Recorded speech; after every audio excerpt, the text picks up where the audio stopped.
Once, once का मतलब होता है एक बार। अ फार्मर यानी कि एक किसान।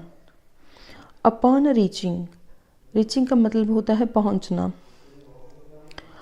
हिज फार्म, हिज का मतलब होता है उसके, जब वह अपने खेत पर पहुंचा, यानी कि एक बार जब एक किसान अपने खेत पर पहुंचा, तो उसका मतलब होता है कि एक बार जब एक किसान अपने खेत में पहुंचा।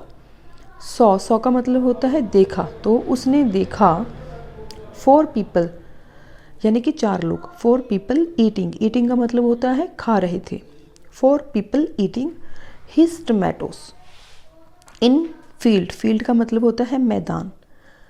विदाउट हिज परमिशन, विदाउट का मतलब हो गया बिना। हिज परमिशन यानी कि उसकी, परमिशन का मतलब हुआ अनुमति।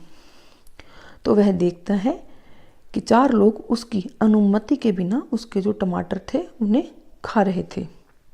He got furious but realized that he was alone, और furious का मतलब होता है बहुत ज़्यादा गुस्सा आना, यानी कि आग बबूला होना। तो ये देखकर उसे बहुत ही गुस्सा आया। got furious यानी कि गुस्सा आया। What realized का मतलब होता है कि उसने महसूस किया कि वह अकेला है। alone का मतलब होता है अकेला। So he said, तो उसने कहा, I welcome you all, I welcome यानी कि स्वागत, मैं आप सबका स्वागत करता हूँ। ही टोल्ड का मतलब होता है कहना या बताना। तो उसने उन्हें बताया। 1 मैन, एक आदमी से कहा, दैट ही शुड का मतलब होता है चाहिए। ही शुड सिट, के उसे बैठना चाहिए यानी कि इन अ स्पेशल प्लेस, यानी कि एक खास जगह पर, स्थान पर उसे बैठना चाहिए। और यह कहकर एंड ही टुक हिम मतलब लेकर गया। टुक हिम का मतलब होता है कि उसने अपने साथ लिया। टू अ लॉनली कॉर्नर यानी कि एक एकांत जगह पर उसे वह अपने साथ लेकर जाता है। बीट हिम अप, और उसकी पिटाई की।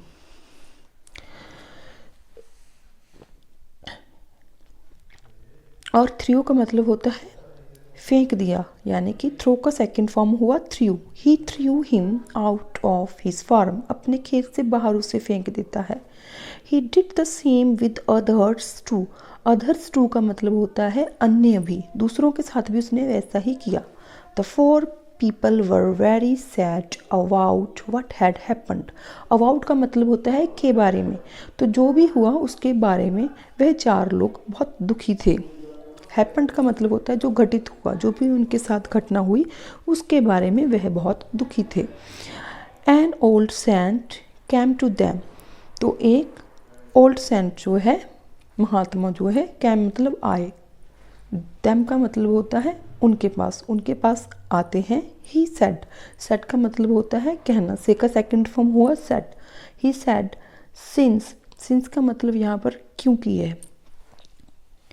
You did not take farmers permission, क्योंकि तुम लोगों ने किसान की अनुमति नहीं ली थी। He did right thing, did का मतलब होता है किया, डू का सेकंड फॉर्म हुआ डिड, तो उसने बिल्कुल सही किया। They all realised that they had done wrong, realised का मतलब हुआ कि उन्हें समझ में आया या फिर महसूस हुआ दे हैड डन रॉन्ग, कि उन्होंने गलत किया।